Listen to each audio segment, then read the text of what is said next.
ఆయన వాగ్దానం చేస్తున్నాడు సంగమా. ఆయన వైపు నువ్వు తిరగడానికి ఈరోజు నువ్వు ఏది విడిచిపెట్టుకుంటున్నావో, అది ఆస్త, భూమ, అన్న, తమ్ముడా, చెల్ల, నీ యొక్క ఆత్మగౌరవమా, ఏదైనా సరే ప్రభు అంటున్నాడు, నువ్వు చనిపోయాక కాదు తల్లి నేను నీకు ఇచ్చేది, చనిపోయాక కాదయ్యా నీకు ఇచ్చేది. నువ్వు బ్రతుకుండగా నా నిమిత్తం నువ్వు అవమానం పొందితే దాన్ని నేను ఘనతగా మారుస్తాను. నా నిమిత్తం నువ్వు భేదవైపోతే నిన్ను ఈ భూమి మీదే ఘనమైన స్థితికి చేరుస్తాను. నా నిమిత్తం నువ్వు ఒంటరివాడివి, ఒంటరిదానివైపోతే నిన్ను అనేక మందికి నాయకురాలుగాను నాయకుడిగాను పెడతాను. ఈరోజు ఈ క్రీస్తు రాజ్యం నిమిత్తము ఈ లోకంలో నీకు ఏదైతే అడ్డుగా ఉందో, అడ్డుగా ఉంటాయి కదండి కొన్ని మనకి, అది వ్యక్తులా, ఆస్తులా, అంతస్తులా, ఘనత, విద్య, ఉద్యోగమా, ఏదైతేనో ప్రభువుకి మనకి అడ్డుగా ఉంది కదా, దాన్ని తీసేస్తే మీకు నష్టం కదా.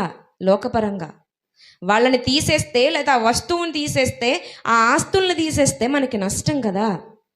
ఆ నష్టమైనా పర్లేదు, క్రీస్తే కావాలి నువ్వు రాగలిగితే, నువ్వు 1% వదిలేసుకుంటే దేవుడు నీకు 100% ఇస్తాడు. ఎక్కడిస్తాడు? ఎప్పుడో చనిపోయిన తర్వాత కాదండి, ఇక్కడే ఇస్తాడంట.